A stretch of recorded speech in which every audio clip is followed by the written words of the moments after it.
Hey, welcome back to Two Camping Gurus. It's been a long time since I posted a video, but I just want to show you something here. This is a tip of why it is so important to maintain the outside of your RV against the weather, specifically rain. And I'm going to show you a couple things here. I will admit this is a 1970s RV, but this is what happens to yours, and this happens in a very short time frame if you don't maintain those outside lights and prevent water from coming in. So all that rot you see down there is in the overhead bed area of this Class C RV that I am currently dismantling. So that's the bed area, and it's all kinds of rot. I pulled the whole panel off the bottom of here, put it over there. It's all rotted, and all of that is stemmed from the exterior lighting. Now you can see all this rot here. There may have been some, actually no, if you look up there, that's dry. This light was leaking. When I pulled it off to dismantle it, it had water in it. It was been getting behind it. You can see whoever had this RV before had replaced these lights. I've just since taken them off in the past couple days here. We're saving them and we'll repurpose those. The damage had already been done. This has been going on and leaking a long time, causing that rot in there. So it is vital that you take the time every year, maybe even twice a year, to inspect your exterior lighting and ensure that water is not getting in there, because just a tiny leak over time is going to cause this. It runs down and it just starts eating away at the wood. You can see at the top of this, it's dry like I mentioned before, so you know it wasn't leaking along that. It was coming in from that light, settling down underneath here, and that's what causes all this damage here, because it gets wet on that wood. That wood starts to swell up, as you can see right here, and it just slowly but surely eats away at your RV. This is all rotted and wet, soggy wood. And then, of course, you do have an access point here you want to double check every once in a while, too. This has been sealed many times. Now, it's broke loose because I ripped it apart in there, but that I don't believe is leaking based on what I'm seeing up here. Maybe a little bit at one point it was. 90% of the leak was back there, and I'm going to go ahead and pull that panel off real quick, and then I'll turn the camera back on. We'll see even more, but you can see all along the front there. RVs are notorious for leaking in those lights up there, so it is absolutely important to check them. Now, I would check all your lights all around your RV, because there's some that go in the back here. You can see them from the inside now where the spots were.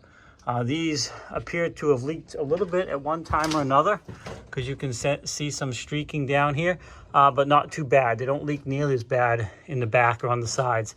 The front ones are typically your problem. Give me a second to pull that front off there, and I'll show you just a little bit more of why it's so important to keep the weather out of your RV. It's no different than a house.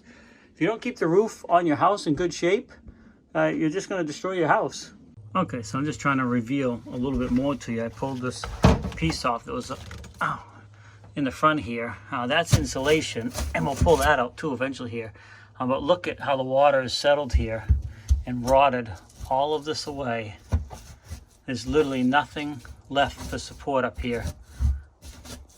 And that is completely due, or at least I would say 95% due to lights leaking. It leaked down, you know, it settled over in the corner, rotted that side out, so an animal was able to chew its way through the soft metal wood and get in to make a nest. But yeah, that is, you do get leaks around your windows occasionally, but I'm telling you, it's the lights. So you've got to check those lights on the outside, because they are the ones that cause the problem. And before I finish this video up, I'll get this wall off here, and you can see in behind there what I'm talking about. Hopefully it'll show where the water's been running down from those light fixtures. Hopefully you can see this. So I just ripped off that top panel, which is right here in front of us. So that was the piece that was up top. Now the bottom, you can see there's really nothing. You can see where the water ran through, but other than that, it's not too bad, like from directly below the window. But right below all these light fixtures here, it's all rotted looking and all wet.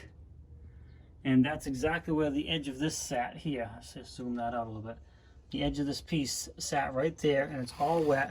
And this right here was directly below those lights, as well as that end over there. It's rotted. It was right below that last light. So the water is definitely coming from the light fixture. You can see probably on that middle one there where some ran through a little bit over time. Yeah, you can see that there. Every one of them shows water coming through, more than the back. So that's why it's so important to keep up on those for maintenance, for leakage. So hopefully this video wasn't very a fun one to do, but I hope it helps somebody out. You absolutely must take the time to do the exterior maintenance. Now the roof of this place is rough as well, but you can see very little water came in from the roof. There was one spot over here where the refrigerator used to be that there was a leak. And you can see the wood here where it was soft looking, and then it did come down and cause some damage down here. But the rest of it, the roof looks solid. And it does have a pretty much a one sheet seamless aluminum roof, at least into this point right here. But the damage was caused by those lights. And it's so rotted up front there that it's actually right through to the aluminum. You can see that rust right there. And at the end of the crowbar, that rusty stuff, that's the metal on the outside of the RV. So believe me, when I tell you to take the time to do the maintenance on exterior to make sure you don't have leaks, I mean it, because this is what can happen. Now this can happen with any RV. Class C, Class A, tow behind, pop-up, any of them, travel trailers. You've got to do the maintenance to prevent this from happening. Now these things were only designed for a weekend, a week use, a couple weeks a year here and there. And then, you know, of course they're gonna fail over time. But if you wanna maintain it and keep it as long as possible, then take care of your exterior. Hey, thanks for swinging by Two Camping Gurus. Please like, subscribe, comment, come back often. I have quite a bit of videos up already. Have not posted much lately, actually. It's probably the first video in almost a year that I posted. And if you want to know why, hey, swing over to Life the Wild Ride, one of my other channels, or Shane's Main Shop. Have a great day, happy camping, and we'll see you in the next video.